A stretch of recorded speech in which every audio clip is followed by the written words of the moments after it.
Live from the mist-enshrouded mountaintop fortress that is X and Y Communications headquarters, you're listening to the world-famous Mountaintop Podcast. And now, here's your host, Scott McKay. All right, guys, this is Scott McKay from X and Y Communications. Welcome to this episode of the Mountaintop, where better men get better women. And a lot of you are probably looking at the title of this particular show thinking, McKay, what in the world? What side of the bed did you get up on? Have you changed your entire mind? Are you going in full AI hypocrite mode with us? Well, you guys know I've been pretty hard on AI over the years. All 3 or 4 years we've been talking about it, right?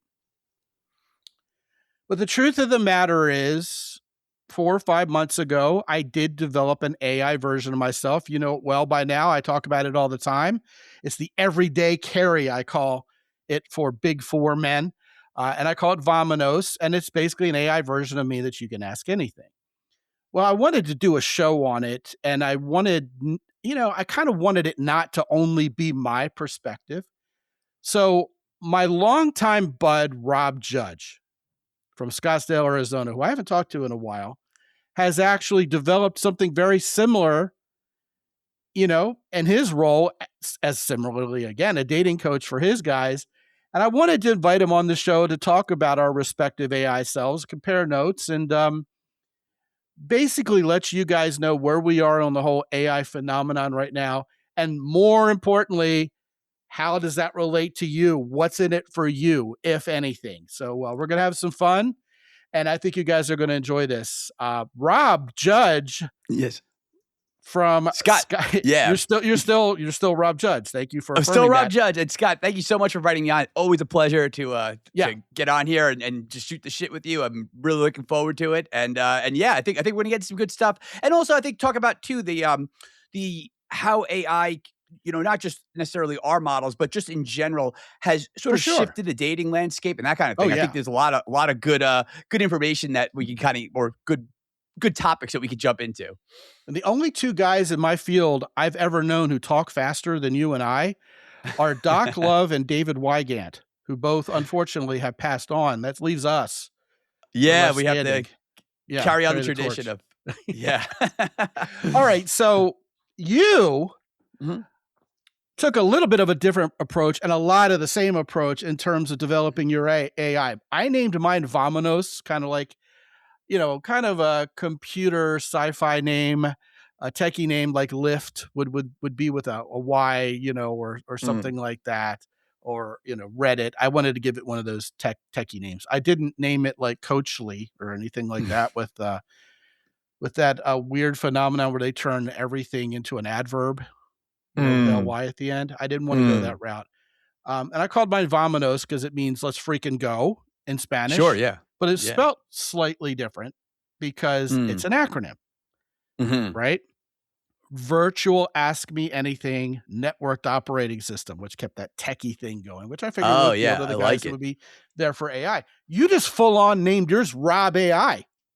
Yeah, I didn't exactly workshop the name at all. I just, I kind of rolled it out from, I was using it with live coaching clients, and then I just rolled it out as a, essentially as something that any guy can go and, purchase and get on. So I didn't really give much thought to the name. Maybe I did it because I wanted to see what I would look like as like a cyborg. So I kind of leaned into the whole Skynet aspect of it. But so you are the Robinator, is what you are. That the Judgeinator. I might have to change the name to that. Yeah, the Judgeinator. That's good. Yeah, Judgeinator. Really I like lean it. into that Skynet thing. Yeah. Fantastic. And I'm going to go ahead and defer to the simple fact that calling it Rob AI. I kind of felt a little self-conscious about naming it after me. I kind of joked about it being the Scot bot, kind of tongue in cheek. That was good. Yeah. To get the point across, right? And maybe I should have just called it the Scot bot.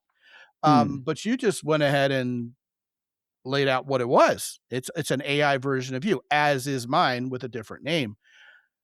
What caused you to develop yours? What series of events or what series of Substack articles did you read that said, man, this has got to be something I'm in on? I got to do this.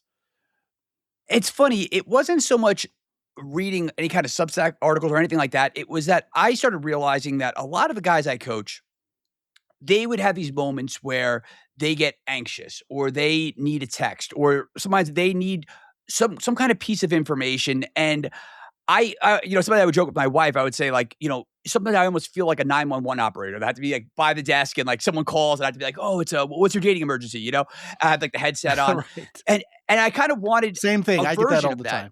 Yes, yeah, the 911 operator line. So I started just by first just kind of like rolling it out to clients so that if I couldn't respond to an email at like 2 a.m, they would have somewhere to go where they could start getting an answer or start working through an issue that they would have. And then I started realizing that, this is a bigger issue, right? And that's when I started thinking, okay, like maybe I can develop this and actually roll this out to offer this to not just coaching clients, but also to just the general public. Yeah. It really is much the same as my thought process. Now, I have a problem and I'm going to raise up my hand and say I'm a socialholic. My problem is I've set the expectations with my guys in many ways, especially the guys who do 10 plus programs with me, that I under promise and over deliver, and they really can call me or text me at 2 o'clock in the morning and I might actually answer them. I'm pretty quick on the draw. Got a lot of military guys, a lot of guys who are all about, honor and, you've got to make your yes, yes, and we're going to do what we say we do. And I'm always on time for meetings and stuff like that. And I really have over delivered in that regard. And so I had a couple guys push back on the 24/7, 365 aspect of this thing. It's like, I emailed you on Father's Day morning one time and you answered me. So, why do I need this? Well, there's more to it than simply the ubiquity of being you without being physically present. And, indeed, if a guy wants to call me and I'm in the middle of this podcast with you, he's going to have to wait. I mean, it's just, I'm not. Exactly. This isn't the movie Multiplicity, and I haven't cloned myself 5x yet. Besides, I'd get dumber and dumber every time I cloned myself anyway, right? If the movie premise holds. But I love what you're saying about, hey, this AI thing, it's here. It's something that we can take advantage of and use. So why not? Because it adds value to these guys, right? Absolutely. And then the other thing too that I started noticing is I was getting a lot of guys that were coming to me after they had gone to ChatGPT and they would read me back the advice that ChatGPT gave them, and it was like cringe city, And it's funny because like something your mom would tell you. Like horrible. And the problem with ChatGPT too is that it gives it so confidently. It's like so confident in its advice and telling that, yeah, this is a text you have to send. Send it right now. And then these guys would follow the advice, and it was just like Wile E. Coyote going off the cliff. It's just it was you never order a good something outcome. from Acme, it gets there a second later, and you fall off the cliff. Yeah, exactly. 3 steps. Exactly. The interesting thing about ChatGPT and Claude nowadays, it's like they spy on each other. Is I don't know about you, but AI, the big LLMs, your Claude, Gemini, ChatGPT, they'll go through phases where something different completely smacks of AI. First of all, it was M dashes and what my son calls the piss filter on every picture it draws was all kind of yellow and sepia toned. Nowadays, that's not this, it's that. Like, hey, that's not confidence. That's true attraction. And I see Facebook post after Facebook post with, that's not politics, that's religion, and it's just like, oh God, here we go. So not only does ChatGPT give you answers like it's your mommy talking to a 12-year-old, it's Mr. Nice Guy. Yeah. It won't tell you the whole truth. And it won't even tell you the whole truth after you order it to do so, I've noticed. And it gives the same format every time. It's like same advice, different words. And it's all very safe.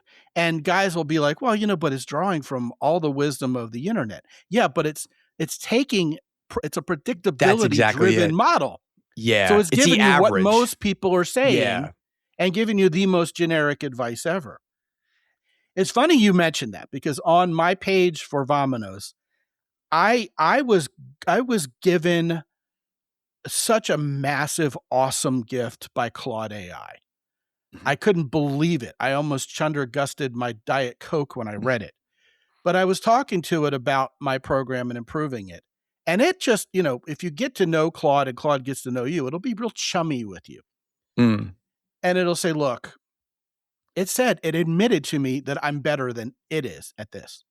Mm. And that Vominos is better. It's like, look, you guys know you have a common thread of advice that stays consistent. I'm wired to be basically your virtual assistant. I'm wired to be your yes man. I don't have it in my coding to give the hard truth to guys and to think out of the box in terms of like all these difficult in the trenches problems with women. So Vominos' world's better than I am. Man, I screenshot that bad boy. I was going to say, I put it right here. I said, look, even Claude AI admits this is better than using big AI. And it is. Yeah. And when guys try it and they give it a whirl, I'm sure this is the same for Rob AI as it is for Vominos. They go, wow, I'm kind of really shocked. It talks like you. I go, yeah, it does. Yeah, it does. And I mean, I'm sure yours is the same way. Yeah, and that was one of the things that I really tried to train it on. Was I also trained it on like hundreds and hundreds of client transcripts. So I would finish the call on Zoom, and then Zoom would bang out the transcript, and I would have it analyze a transcript, not just for the teaching lessons and the coachable moments, but also just to pick up on my little idiosyncrasies, my nuances, the metaphors I like to use, the ways I like to explain things. Like if I'm going to relate something to a movie, kind of like when we jumped on this call, you had mentioned the Patrick Swayze. I have my little repertoire of pop culture references that is kind of in my wheelhouse. So I wanted to make sure, because again, the other thing I wanted to create was I wanted it to simulate essentially talking to me like a human being, not talking to some, chat GPT cyborg thing, eye in the sky type thing, more like it was talking to someone who actually had a personality. Yeah. It seems like my entire coaching process and practice is encapsulated with every Taylor Sheridan episode, whether it's Yellowstone or Landman. It's just like, there's always something relatable in a Taylor Sheridan episode to what I talk about. And, movies and pop culture, Hollywood has always really understood women and men relating really well. Whether we would admit it or not, they really capture a lot of the nuance of it. So a lot of movies, you and I both talk about that. Mm. But the whole AI thing is not human. It is a machine. No matter how you slice it, it's never going to have feelings, at least not yet. I mean, who knows what the future holds? This is moving very quickly. Yeah. And I was very brutal on AI. I was hard on AI because my vision of it was, a lot of things, a lot of fears that I still kind of hold about the singularity coming at us pretty quickly. These computers are going to take over. They're going to own us. They're becoming more and more human in their thinking process. And, I'm really harsh on the whole AI girlfriend thing. Oh, yeah. Having a yes man girl, yes girl, right? Having this fake bot tell you that you're gorgeous and hot and sexy and what they want to do to you behind closed doors. It's not real. That's not a human with agency, and I go so far to say, look, if we've been created in God's image, that means we have agency and we make our own decisions. Having a robot chick do your bidding for you and never say no to you is going to get real boring very quickly to a human being. And then the whole idea of the real robots, which are fake humans, the fake cyber intimacy sham really ate at me. It ate at my soul. But then, kind of like when the internet replaced the yellow pages. When was the last time you had the yellow pages, right? Yeah. This is not a fad. This is here. It's not something that's coming tomorrow. It's here today. And we've got to figure out how to make it work for us.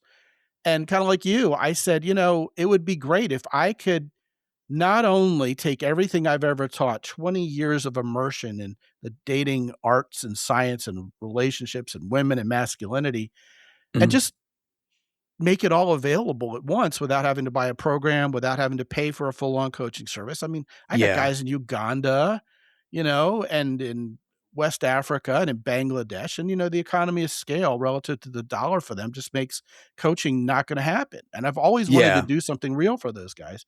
And this is a lot more accessible. This is my idea of taking AI taking the lemons of AI and making Mhm. lemonade out of it and doing the best with which we can with it. And I don't know about you. I'd love to hear your thoughts on AI in general, Mhm. but I have not stopped being skeptical about where AI is taking us in general. This is more my willingness to say, hey, what can I do with AI that is good? So I don't feel so much like a hypocrite as much as a guy who's not in denial about where we are nowadays technologically. What say you? Sure, yeah, and the thing I look at AI is that it's similar to the internet, right? Where the internet, it's brought some incredible innovations and things. I mean, we wouldn't be sitting here if it wasn't for the You got internet, it, right. obviously. We couldn't be having this job wouldn't exist if it wasn't for the internet. Video But at the same time, conferencing is futuristic, isn't it? Yeah. it is, yeah. You don't I mean, even if I hear was the a word kid, yeah. you don't even hear the word video conferencing anymore.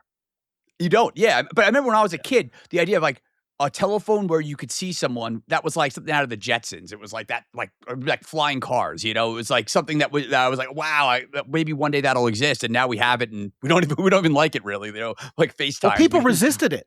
I was Yeah. actually in the technology world. This is a bit of an aside. I know I'm interrupting you, but this is irresistible. I actually sold VTELs and Tandbergs like in 1995 to What's it people what, who were running video conferencing rooms with a pair of ah. ISDN lines. You know, so if you Okay. imagine 256K total video conferencing, and these systems were thousands and thousands and thousands Mm, of dollars, and nobody wanted them. And everybody mm, resisted the whole idea of it, even if it were free. It's like, I don't want mm. people to see me when I'm talking to them. I haven't even gotten dressed. I don't want to get all dolled up for Y a phone call. And it yeah. took years, didn't it, for people to wake up to the idea that this even has value. Now, 30 years later, Mm. we're Zooming each other and FaceTiming each other like it's no big deal. But people have to really get acclimated. I once Yeah. heard somebody say, it takes 10 years to get used to how old you are, which of course is kind of quippy and funny, you know, Mhm. sounds like a Will Rogers thing.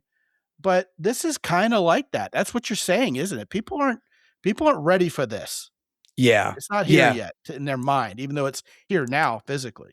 So Well, continue. that was the thing when the internet first came out. I remember my dad saying, "This is gonna be a fad. No, people aren't gonna be using this internet thing, you know, 10 years from now," you know? So, I think that just like people underestimated the internet and where it was going and the impact it was gonna have, and the reason for that is because most people were using the internet for, like to send an email. Like, that was, like, the big innovation where they didn't realize that there was all these other applications of the internet, and I think it's the same thing with AI, that people are seeing it as, "Oh, it's like a talking Google," and that's how they're kinda using it, you know, just to essentially have a conversation with Google, but they're not actually using it as this like a coach, or they're not training it, or they don't really understand that they're tapping maybe 1% of the potential of AI. So in that regard, and for me, you know, in terms of the way I kind of backed into this was I I come from like, you know, before I did the dating coaching thing, I worked in publishing. And I saw it as a very interesting uh writing partner, someone to kind of brainstorm ideas with, someone who could do essentially, you know, research that would take me a very long time to do, and it could kind of pull things together. But I always saw myself as like I'm not going to sit here and be like, write this article for me and have it write a perfect article. You know, I always saw this as like, this is a tool, but it's not like the end game here. And I think that that's an important distinction. I think the people that look at AI like, oh, I'm just going to put in a prompt and it's gonna write me a perfect screenplay or a perfect essay or whatever they're trying to do. That's a misapplication of it. Versus like, if you're looking at this like it's a tool, and I think even the guys that are using this for coaching, this is the best way to approach it. Is that like, I don't think even still, as much time as we put to our AIs, I don't think still like a guy can sit down and be like, okay, write me a good text, and it's going to spit out an exact word for word text that you're going to send. But I think that it can get the ball rolling where it starts bringing up these like ideas, and then you go back and forth with the AI and use it more almost as if it was like like, you know, if it was me.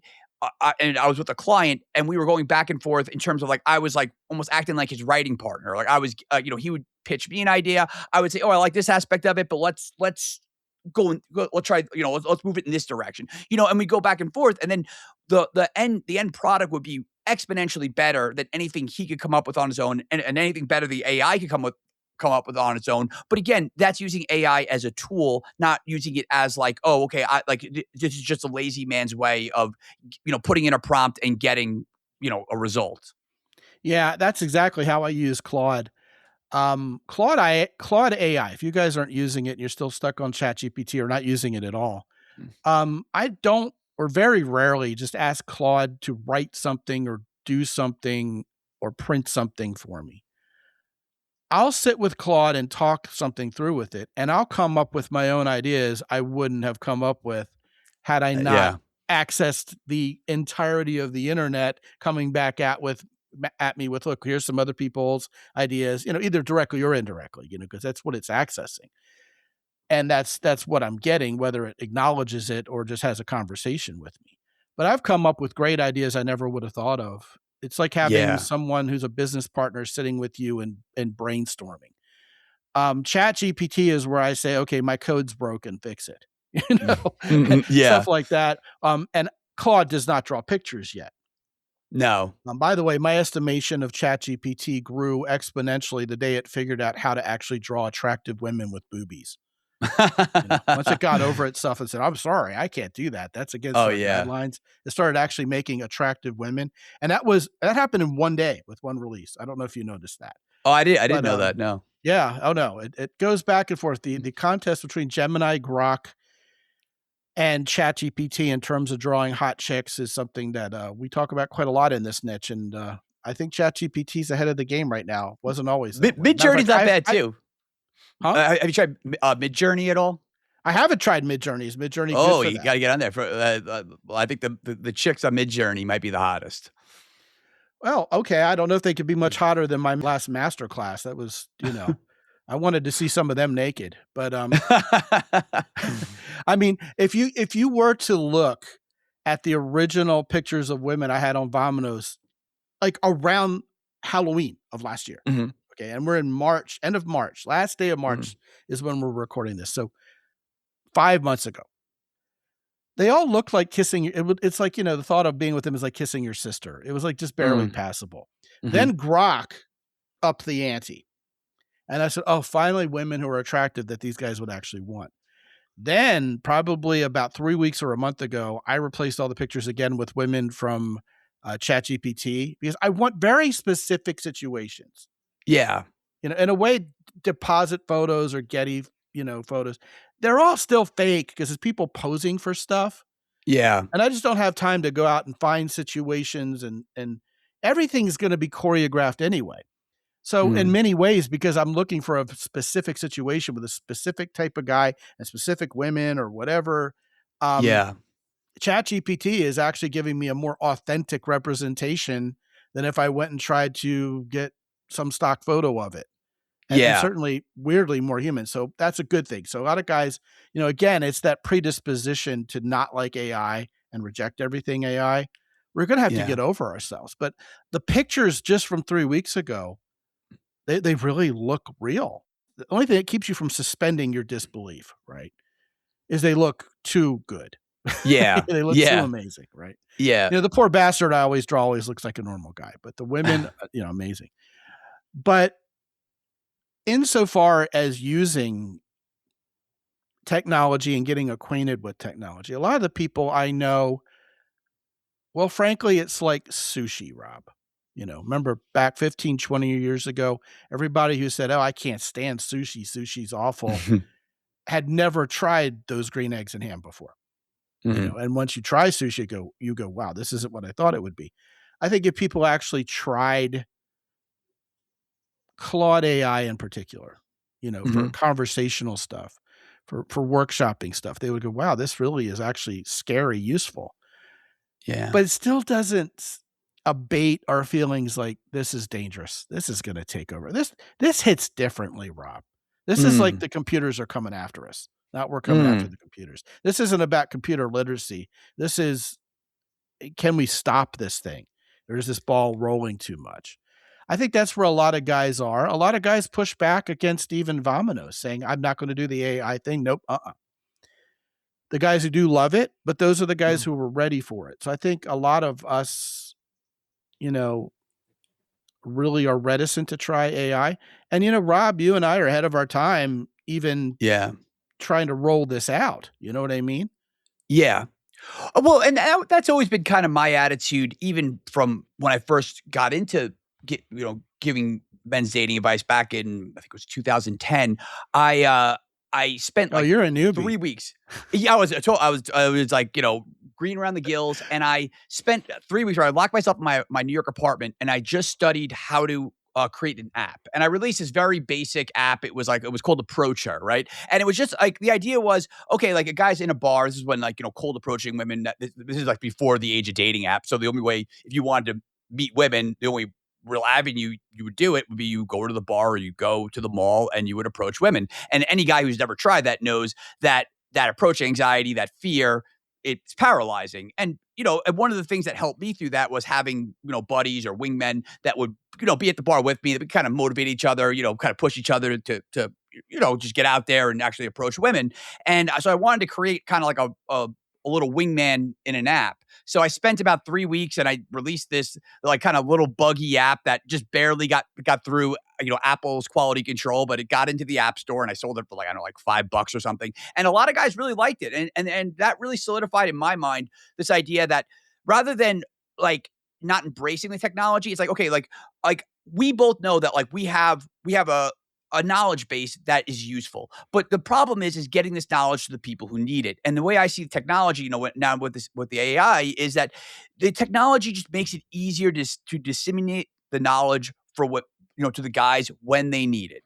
It's a nice idea that, okay, a guy's going to go through, he's going to watch like 10 hours of a course on texting women or approaching women or whatever. But the reality is that most people don't have that much time. They want the information that they need in the moment that they need it. And I think that that's what AI is great for. It delivers what they need. It solves their problem in the moment. And it also, but at the same time too, it also coaches. So it's giving them kind of what they need, like what they want, but also what they need at the same time.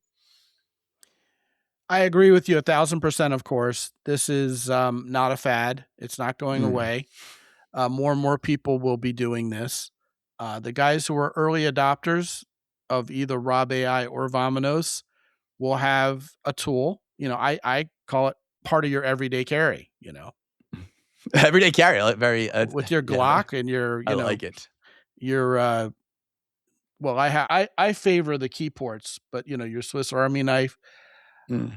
This is something you should have on you, and it's part of being prepared as an adult Boy Scout. This is part of being Johnny on the freaking spot and having a plan and being a provider and protector and being masculine, is knowing what to say and how to handle these situations with women, even if you need a few cheat codes. And the more you use it, the more you'll be well prepared to be on your own next time and use Vominos or Rob AI for other things.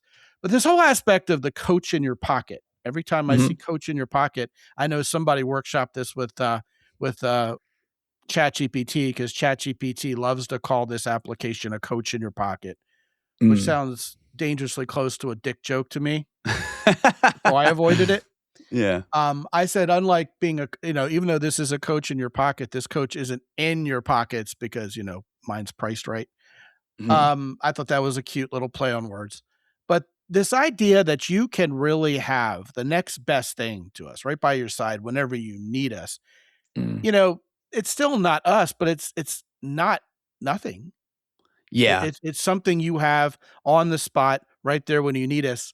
And that's, we were joking about how we ghosted ourselves. You and I, independently of each other, both have of knowing about each other's gig until just very recently, both have pictures on our respective websites of us in like a holographic ghost-like image. You actually actively coaching the guy and me giving him like that Robert Redford thumbs up, like, you got this, you nailed it. Both of these guys with a beautiful woman. What really struck me about yours that made me laugh was the poor bastard in yours looks exactly like Adam Schiff. Yeah. Who probably needs more help with women than any of us realize. So that was probably a good choice by AI to depict him, Yeah, I agree. I tried to, I was thinking like, Star Wars Force Ghost, just like when like Obi-Wan just kind of appears when you need him. Like that. That's a better prompt. Yes. That's a better prompt. Yes. Yeah. I like it. Yeah. It was fun. But like you said, it's a really interesting time. And to be honest, whenever I'm creating a product, I'm thinking of like, what would I have wanted when I was single? And this for Oh, me would have been 100%. an invaluable tool, because of the fact that, the idea that like, 'cause, it's like, this is so much of a game of inches, right? So much about dating and attraction. It's a game of inches. As much as people want to deny that, Kinda like porn. well, how's porn a game? Oh, 'cause like, is that a dick joke or Yeah. very nice. Very nice. I like well, the game of inches in dating, again, but also in porn, is that the difference between you getting the girl and the girl, ghosting you or not replying to your text sometimes comes down to one text. Like, you get her laughing on that one text, that gets a little bit of momentum. Sometimes it comes down to like one read. A lot of the times it comes down to when you're spiraling and having someone to pull you back and being like, no, don't send her 5 texts in a row, vomiting your feelings to her. Just take a step back, go out for a run, go work out, go focus on something, watch a movie, do something else. And essentially, that game of inches, I think, is won or lost in those moments. And like you said, like, as much as we try to be there for our clients, that no one can be there 24/7. But the next best thing is you have this AI in your pocket that the coach in your pocket, that you can pull out, and that can help you in that moment where, like, and again, like, sometimes like the difference between like success or failure, getting the girl and not getting the girl, comes down to a couple inches. Yeah, keeping on the theme here, I have a problem with pulling it out because, there's 4 kids in this family. So, again, the double entendres abound. I like Well, it. I think it's great that you and I thought about our guys first here. And you obviously did, and I did as well. I swallowed my pride. Mm, I didn't wanna do this. I mm, wanted to be an AI denier. I had a program I did 2 years ago called Women and AI, and I mm, felt like I honestly laid out the landscape for the next several years on where this was all going and what to look out for that would be dangerous and where it would potentially be useful. And a lot of it was prescient and a lot of it was way off. It's an mhm. obsolete program 2 years later. I give it away to guys if they wanna use it, basically. But here we are. It is moving at breakneck speed. Mm. I don't know how good the information in this particular podcast is gonna be a year from now. Guys may, you know, watch it or listen to it and laugh. Mm. But for now, I, like you, really agree that, if you can't do one-on-one coaching because of the time or the Mm. financial resources, man, doing a Vominos or a Rob AI is a much, much better plan than just being left flat-footed. And you and I both talk about how it's not just like, all right, here's a woman in front of me. What do I say to her? It's not just a Mhm. pickup tool. Yeah. Okay. You can talk about your whole dating strategy. You can spend an hour on Vominos. That would cost $450 with me. And you Yeah. can pay for Vominos for 3.5 years for that, you know? Yeah. And again, the more creative you are, um, the better it will be. And I think that I certainly hope that this particular podcast episode has challenged guys to think about how they're not only accessing but using the advice that they put towards their betterment with women from this day forward. I think it's great. I want to go ahead and send guys to your particular version that you call Rob AI, and I appreciate the page is a lot of fun. I really enjoyed your page. Your it. I page is appreciate that. at least as Thank you. fun as mine is. Okay. Um, go to mountaintoppodcast.com/Rob AI. Okay. It'll look like Robi, but Mm. Rob AI, 5 letters. And they'll be magically teleported to your version. And it's a naked link. I don't even get paid for when guys use yours. This is, I think it's going to be a good service to both your version of yourself and my version of myself that we play in this sandbox nice. And, guys, obviously you can go to mountaintoppodcast.com/Vominos, Mhm. VAMANOS. And like me, you have like a free trial, right? Yes. So guys Yeah. can see it. Yeah. Yeah. Yep. Good. That's perfect. Because if you're skeptical, all you need to do is try it a few times. Yeah, Exactly. Yeah. That's how I figured that guy gets on there, sees, okay, is this a good fit for me? Do I like the advice? And, if it's not a good fit, it's just better off to just not, just get you don't have to, use it, but well, that's an important point. If yeah. you don't like my message and how I roll, then you're not going to like Vominos any better, because it really is only our content and your content respectively. It really is our voice. So don't expect, some sort of miraculous different kind of contradicting advice from this person. Don't expect it to tell you what your itching ears want to hear. You still got ChatGPT for that. This is the truth and this is what works. Yeah. Exactly. Good stuff, man. Well, I'm so glad we had this conversation. It was Scott, fun. I enjoyed this immensely. Thank you for inviting me on. We should definitely do it again soon. Yeah, man. We could talk about something actually that Vominos would give them information on, like a tactical feature of getting better with women. But I still think this was fun and very necessary. I agree. And maybe next time we can just have the AIs talk to each other. We can just do the podcast with the Vominos and Rob AI. They can just sit in for us. God, that would be so boring to watch them type each other. There's some things that will never replace humans. I agree. Fun is one of them. Once again, guys, check it out, man. Give it a shot. Go to either mountaintoppodcast.com/Vominos, VAMANOS, or go to mountaintoppodcast.com/Rob AI, ROBAI. Get you some. Get them both. Pit them against each other and see which one you like better. I don't care. I ain't mad at you. I'll still love you anyway. Yeah, good stuff. Good stuff. Scott, thank you so much. Yeah. And gentlemen, if you haven't been to mountaintoppodcast.com in general lately, I've already talked about the Keyport, Jocko Willink's company, Origin in Maine, best shoes, best boots. I got the Bison boots. They're amazing. The jeans are the best you'll ever have. We were talking about being prepared earlier. Jeans tend to be constrictive. They're not what you'd work out in. Jocko, being who he is, Navy SEAL guy, Brazilian jiu-jitsu guy, made in America, finest materials, okay, patriotic stuff, won't break the bank really. You can get into a bar fight with these jeans and it'll feel like you're wearing like Lululemon yoga pants or something. But I mean, what guy wants to wear a Lululemon yoga pants, right? Spend less money, have actually a real pair of jeans, and they're flexible and they fit and they're the best. Go check that out at Origin in Maine when you go to mountaintoppodcast.com/Origin. The guys at Hero Soap, they just keep coming out with better and better scents that make you feel manly without being the same old thing. You're not going to smell like Axe body spray or some kind of prepubescent teenager when you use this soap. You'll feel like a man. You'll smell like a man, before he's worked out, the good version of smelling like a man. And Hero Soap doesn't put those fake chemicals in their stuff that, robs you of your masculinity from within. None of that stuff. All three of our longtime sponsors use the coupon code Mountain10 to get 10% off. And gentlemen, definitely give either Rob AI or Vominos a try. That's what we're focusing on this show.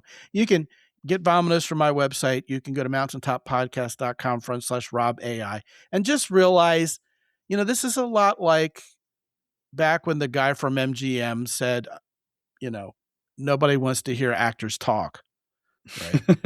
30 years ago, people were like, nobody wants to do video conference. And what's this internet for? This will be a fad. This is not a fad. It's not going anywhere. You have to find a way to embrace AI, and this is a darned good one. And until I talk to you again real soon, this is Scott McKay from X&Y Communications in San Antonio, Texas. Be good out there.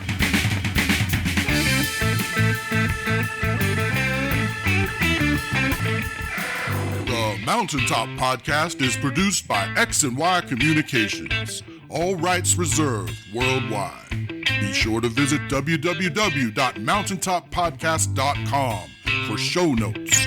And while you're there, sign up for the free X&Y Communications newsletter for men. This is Ed Roy Odom speaking for the Mountaintop Podcast.